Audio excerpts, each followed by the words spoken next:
మూడు చేపల కథ. అనగనగా ఒక పెద్ద అడవి. ఆ అడవిలో ఒక చిన్న చెరువు ఉండేది. ఆ చెరువులో ఎన్నో రంగురంగుల చేపలు, కప్పలు నివసించేవి. అందులో ఒక మూడు చేపలు మాత్రం ఎంతో సన్నిహితంగా, ప్రేమగా కలిసిమెలిసి ఉండేవి.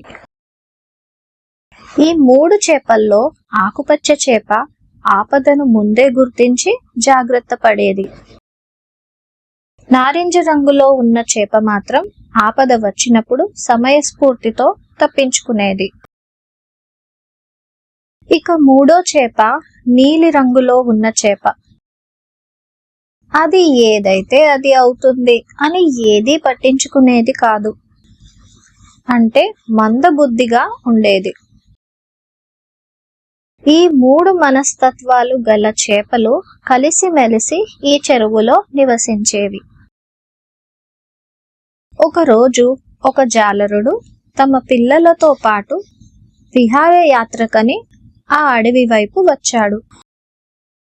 తన పిల్లలతో ఆడుకుంటూ అటూ ఇటూ తిరుగుతూ ఆ చెరువు వైపుకి వచ్చాడు. ఆ చెరువులో ఎన్నో రంగురంగుల చేపలు ఉండటం గమనించాడు. పిల్లలతో వచ్చినందుగా రేపు ఉదయమే మళ్ళీ వచ్చి ఆ చేపలను వలవేసి పట్టుకోవాలన్న ఆలోచనతో రేపు మళ్ళీ తిరిగొస్తాను, ఈ చేపలను పట్టుకొని వెళ్తాను అని అనుకుంటూ అక్కడి నుంచి వెళ్ళిపోయాడు. ఈ మాటలు విన్న ఆకుపచ్చ చేప వెంటనే మిగతా చేపల దగ్గరికి వెళ్ళి ఇలా అంది: మిత్రులారా, ఆపద వస్తోంది. జాలరుడు రేపు మళ్ళీ వస్తానని అనుకుంటూ వెళ్ళాడు. మనం ఈ రాత్రే ఈ చెరువు వదిలి కాలువ ద్వారా పెద్ద నదిలోకి వెళ్ళిపోదాం, ప్రాణాలని దక్కించుకుందాం అని చెప్తుంది. నారింజ రంగు చేప ఇలా అంది: అంత భయపడకు, రేపు వాళ్ళు వస్తే అప్పుడు చూద్దాంలే, నాకు తెలివి ఉంది కదా, ఎలాగోలాగా తప్పించుకోవచ్చు అని అంటుంది. నీలిరంగు చేప మాత్రం నవ్వుతూ, పిరికి పందల్లాగా ఆలోచిస్తున్నారే, మన తాత ముత్తాతలు ఈ చెరువులోనే పుట్టారు, పెరిగారు. చావు రాసి పెట్టి ఉంటే ఎక్కడికెళ్ళినా తప్పదు, నేను ఎక్కడికి రాను, ఏదైతే అది అవుతుంది అని అక్కడి నుండి వెళ్ళిపోతుంది.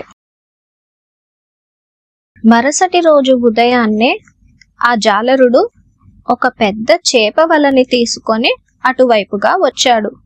అది చూసిన ఆకుపచ్చ చేప వెంటనే అటు పక్కగా ఉన్న కాలువపై నుంచి మెల్లిగా తప్పించుకొని పారిపోయింది. జాలరుడు వల విసరడానికి నదిలోకి దిగాడు. తాను తెచ్చిన ఆ పెద్ద వలని విస్తరించి నదిలోకి వేశాడు. అతని వలలోకి కొన్ని చేపలు చిక్కాయి. వాటిలో నారింజ రంగు చేప మరియు నీలిరంగు చేప కూడా ఉన్నాయి. నారింజ రంగు చేప మాత్రం భయపడకుండా సమయస్ఫూర్తితో, తెలివితో వలలోంచి నీళ్ళల్లోకి దూకి ఈదుకుంటూ తన ప్రాణాలు తప్పించుకొని పారిపోయింది. ఇక నీలిరంగు చేప మాత్రం ఆ జాలరుడి వలకి చిక్కిపోయింది. ఆ జాలరుడు నీలిరంగు చేపని బుట్టలోకి వేశాడు. నీలిరంగు చేప, నేను చచ్చిపోయే సమయం ఆసన్నమైందేమో, ఇదేనేమో నా ఆఖరి గడియలు అని అనుకుంటూ ఎలాంటి ప్రయత్నం చేయకుండా ఆ పుట్టలోనే ఉండిపోయింది.